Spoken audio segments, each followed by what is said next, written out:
সৎমা জয়া চারুকে ঝাঁটা দিয়ে অনেক মারতে থাকে আর চারু অনেক কাঁদতে থাকে।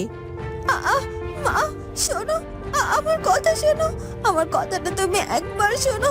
দেরি দেরি হবে বলে আমি লালুকে স্নান করানোর পর নিজে একটু স্নানও করিনি। দেখো না মা, আমার পরনের শাড়ি কেমন অর্ধেক ভিজে আছে। আর তাছাড়া অসীম কাকা বাবুর সাথে একটু কথা বলেছি, এছাড়া আমি কোথাও। সৎমা জয়া চারুলতাকে বাড়িতে দেরি করে ফেরার অপরাধে বেধড়ক পেটাতে থাকে। আজ এই মুখ পুরিটাকে মেরে আমার মনের জ্বালা মিটেছে। এই মুখ পুরিটার জন্য আমার মেয়ের ভালো করে বিয়ে পর্যন্ত দিতে পারবো না। মুখ পুরিটা সব কাজ ভালো পারে বলে সবাই ওর সুনাম করে, পড়াচ্ছি ওর সুনাম। ও যে হাত দিয়ে কাজ করে এত সুনাম অর্জন করেছে, আজ আমি ওর সেই দুখানা হাত ভেঙে গুড়িয়ে দেব। এরপর সৎমা জয়া চারুলতাকে আরো আঘাত করতে থাকে। ছাড়ো মা, ছাড়ো, আমার আমার হাতে যে বড্ড লাগছে, আমার হাত দুখানা যে ভেঙে যাবে। মা, আমার হাতে এইভাবে আঘাত করো না। ভাঙু, ভেঙে ফেলতেই তো আঘাত করছি। তখনই চারুলতার সৎবোন মীরা সেখানে চলে আসে। মা, কি করছো কি? সত্যি সত্যি তো চারুলতার দুখানা হাত এবার ভেঙে যাবে গো। ছেড়ে দাও, ছেড়ে দাও বলছে। মা মীরা, তোর দেখছি সারুর জন্য দরদ একেবারে উতলে উঠছে। একেই বলে যার জন্য করি চুরি সেই বলে চোর। তা তোকে কি ভীমরতিতে ধরলো নাকি? তুই হঠাৎ চারুলতার টান টানছিস যে? আহা মা, তুমি না বুঝে কোনো কথা বলো না তো। তুমি যদি ওর হাত দুখানা ভেঙে দাও, তাহলে আর আমাদের কাজ করেও কি করে খাওয়াবে বলো তো? তখন তো আমাদের নিজেদের কাজ নিজেদেরই করতে হবে। এমনকি তোমাকেও তো রোজ লালুকে স্নান করাতে নদীতেও যেতে হবে, তাই না? আর রান্না বান্নার কথা তো বাদই দিলাম, সে খেয়াল আছে তোমার? হ্যাঁ হ্যাঁ হ্যাঁ, তুই তো ঠিকই বলেছিস। ওকে এমন ভাবে চাপা মার দিতে হবে যেন লাঠি না ভাঙে আবার সাপও মরে। শোন সারু, আজকের মতো তোকে এখন আমি ছেড়ে দিলাম। শোন, ফের যদি আমার কথার অবাধ্য হয়েছিস তুই আর বাড়ির বাইরে গিয়ে সময় এভাবে কাটিয়েছিস, তাহলে সেদিন আবার দেখাবো কত ধানে কত চাল। এবার যা, বাকি যে কাজগুলো আছে সেরে নে বলছি। এরপর চারুলতার সৎমা জয়া আর সৎবোন মীরা তাদের ঘরে চলে যায় আর চারু উঠানে লুটিয়ে পড়ে আর কাঁদতে থাকে।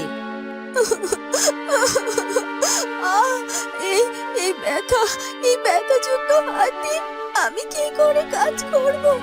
কিন্তু না, আমার থেমে থাকলে তো চলবে না, আমাকে তো কাজ করতেই হবে, না হলে এই ব্যথাযুক্ত হাতে আবার ব্যথা পেতে হবে। মা তো আমায় ছেড়ে দেবে না। যাই, তার যে বড় এই ব্যথাওয়ালা হাত দুজোড়া নিয়ে বাড়ির সব কাজ সেরে ফেলি। এরপর চারু তার আঘাতপ্রাপ্ত শরীর ও হাত দুজোড়া নিয়ে বাড়ির সব কাজ মুখ বুজে করে নেয়। রাতে সে শোবার ঘরে ক্লান্ত শরীর নিয়ে বিছানায় যাওয়া মাত্রই এক গভীর নিদ্রায় হারিয়ে যায়। পরদিন সকাল হতে শুরু হয়ে যায় আর সে রোজকের মতো কাজও শুরু করে।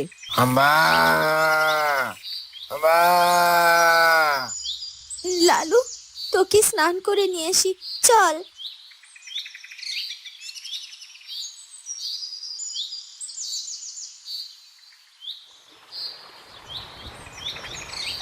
চল চল লালু, অনেক হয়েছে স্নান করা, শিগগিরই বাড়িতে ফিরতে হবে তো, নইলে আবার আমার পিটুনি খেতে হবে।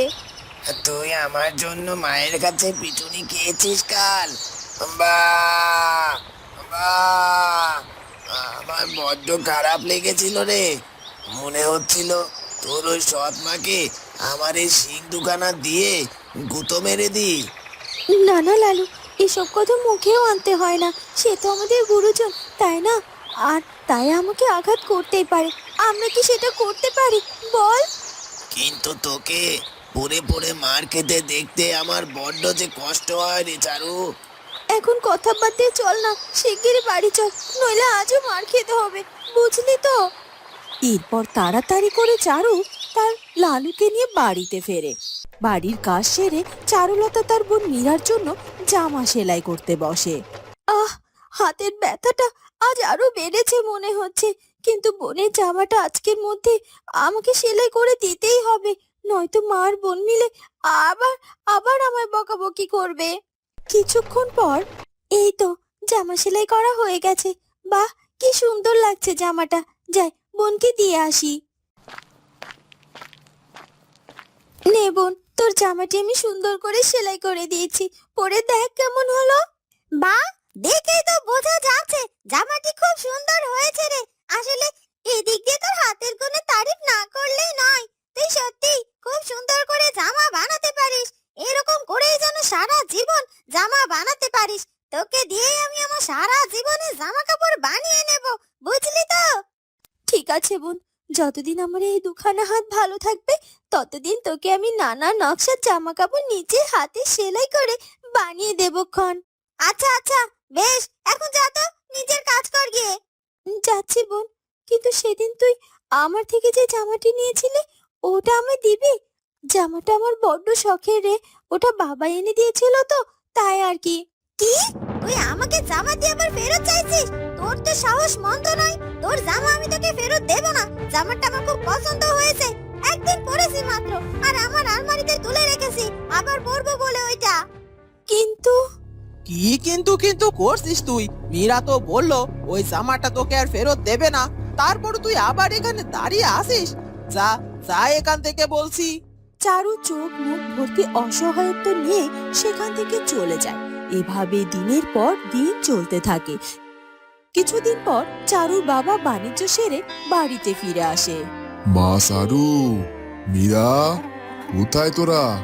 দেখ দেখ, তোদের বাবা বাড়িতে ফিরে এসেছে রে মা।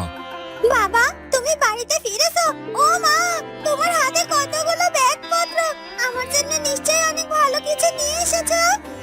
হ্যাঁ রে মা, তোর জন্য, সারুলতার জন্য, তোর মার জন্য, সবার জন্যই আমি জামা কাপড় আরো অনেক কিছু এনেছি।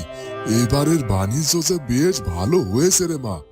বাবা বাবা, বাণিজ্য ভালো হয়েছে, বেশ ভালো কথা।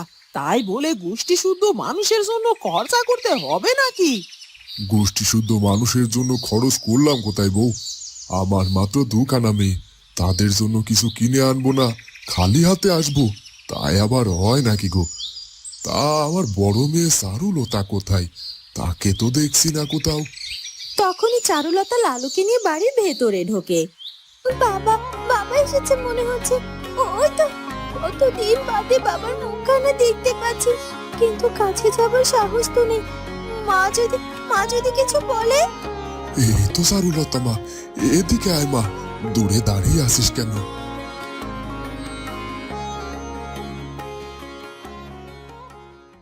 এই তো বাবা, কেমন আছো তুমি? তোমার শরীর ভালো আছে তো বাবা?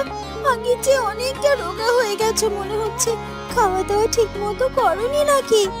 না রে মা, শরীর আমার ঠিকই আছে। বাণিজ্য করতে গেলে এদিকে ওদিকে কত ছুটাছুটি করতে হয়, তাই তো শরীরটা একটু সেবে গেছে আর কি। তুই অত চিন্তা করিস না মা।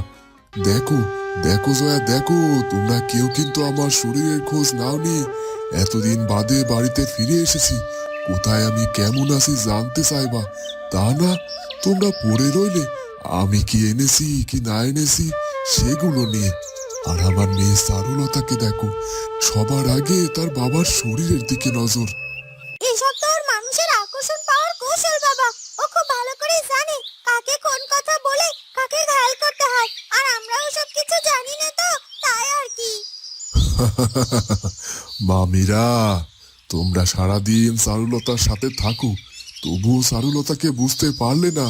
সারুলতা সে ধরনের মেয়েই না। সারুলতাকে আমি খুব ভালো করে বুঝি।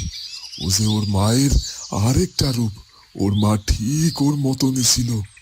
বাবার মুখে মায়ের কথা বলতেই চারুলতার চোখে জল চলে আসে।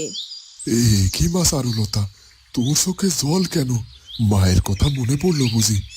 আচ্ছা আচ্ছা, বেশ, মন খারাপ করিস না মা। আমি আর তোর মায়ের কথা বলে তোকে কষ্ট দেব না। তার চেয়ে বড় এটা ধর, দেখ তোর জন্য আমি একটা নতুন শাড়ি এনেছি রে মা। এখন তুই বড় হয়ে গেছিস, শাড়ি পরতেও শুরু করেছিস, তাই একখানা শাড়ি পছন্দ হলো আর তোর জন্য নিয়ে এলাম রে মা। এটা পরলে তোকে বেশ সুন্দর লাগবে রে মা। দাও দাও, চারুলতাকে তুমি শাড়ি চুড়ি জামা কাপড় যা খুশি দিয়ে দাও। ওগুলো তো আমি আর আমার মেয়ে আত্মসাৎ করে নেবই। আর তাই শুধু শুধু এখন তোমার সাথে কথা না বাড়ানোই ভালো হবে। না না বাবা, আমার শাড়ি জামা কিচ্ছু চাই না। আমার যে শাড়ি আছে তাতেই আমার চলে যাবে আরো অনেকগুলো দিন। তুমি বরং এটা মাকে আর বোনকেই দাও। এরপর চারু সেখান থেকে চলে যায়।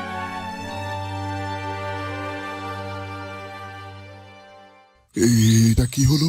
এতদিন বাদে মেয়েটার কাছে একটা উপহার দিলাম, আর সেটা না নিয়ে মেয়েটা আমার চলে গেল। এর পেছনে নিশ্চয়ই কোনো কারণ আছে। কি কারণ থাকবে শুনি? বাড়িতে ফিরেই তোমার নানা কারণ খুঁজে বেড়ানো। এসব বন্ধ করো তো। আমার জন্য কি এনেছো সেটাই আগে দাও, তারপর ঘরের চলক্ষণ। এরপর চারুর বাবা জয়া এবং মীরাকে তাদের জিনিসপত্র দিয়ে তারপর সে ঘরে চলে যায়। পরদিন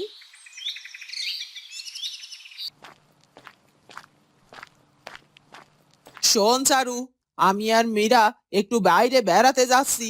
তুই কাজকর্ম সেরে তোর বাবাকে ঠিক সময় মতো খেতে দিস, কেমন? ঠিক আছে মা। জয়া এবং মীরা বেরিয়ে যায়। চারুর বাবা উঠানের এক পাশে বসে থাকে। তখনই সেখানে ঘটক মশাই আসে। বাহ, এ যে আমার পরম সৌভাগ্য। আজকে যোগু দাদা বাড়িতে আছেন যে। আরে ঘটক মশাই যে, আসুন আসুন, বসুন। তারপর বলুন, কি খবর আপনার? খবর তো আমার ভালোই। আপনাকে দেখে আরো ভালো লাগছে। আপনার দেখাই তো পাওয়া যায় না। যখন আসি শুনি আপনি বাণিজ্যের কাজে বাইরে বেরিয়ে গেছেন।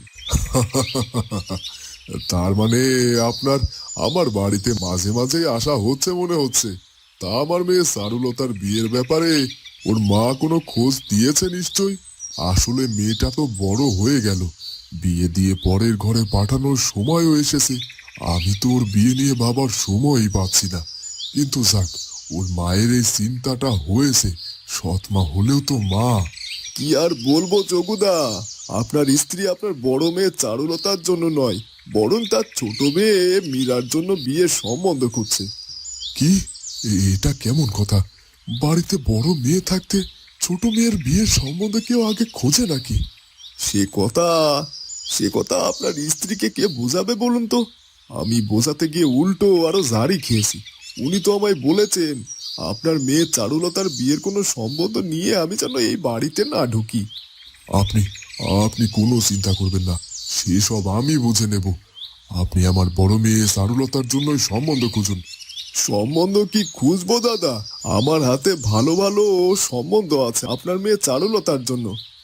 এমনকি গায়ের মোড়ল বাড়ির ছেলের জন্য আপনার মেয়ে চারুর সম্বন্ধ এসেছে আমার কাছে। তাই নাকি? এ তো বেশ ভালো প্রস্তাব। মোড়ল বাড়ির বউ হওয়া কি চারটেখানি কথা নাকি? তাহলে মোড়ল কর্তা আর মোড়ল গিন্নিকে আমাদের বাড়িতে নিয়ে আসার ব্যবস্থা করুন। আমি মেয়ে দেখানোর ব্যবস্থা করে রাখবো। বেশ বেশ, তাহলে আমি মোড়ল কর্তার সাথে কথা বলে দিনক্ষণ ঠিক করে আপনাকে জানিয়ে দেবো ক্ষণ। এরপর ঘটক মশাই সেখান থেকে চলে যায়। বন্ধুরা, চারুলতার বাবা কি সৎ মায়ের বিরুদ্ধে গিয়ে তার মেয়ে চারুলতাকে ভালো ঘরে বিয়ে দিতে পারবে, নাকি চারুলতাকে সারা জীবন তার সৎ মায়ের কাছেই অত্যাচারিত হতে হবে? সেটা জানবো আমরা চারুলতা গল্পের পরবর্তী পর্বে। আর আমাদের আজকের গল্পটি ভালো লাগলে অবশ্যই আমাদের চ্যানেলটিকে সাবস্ক্রাইব করে দিও। ধন্যবাদ।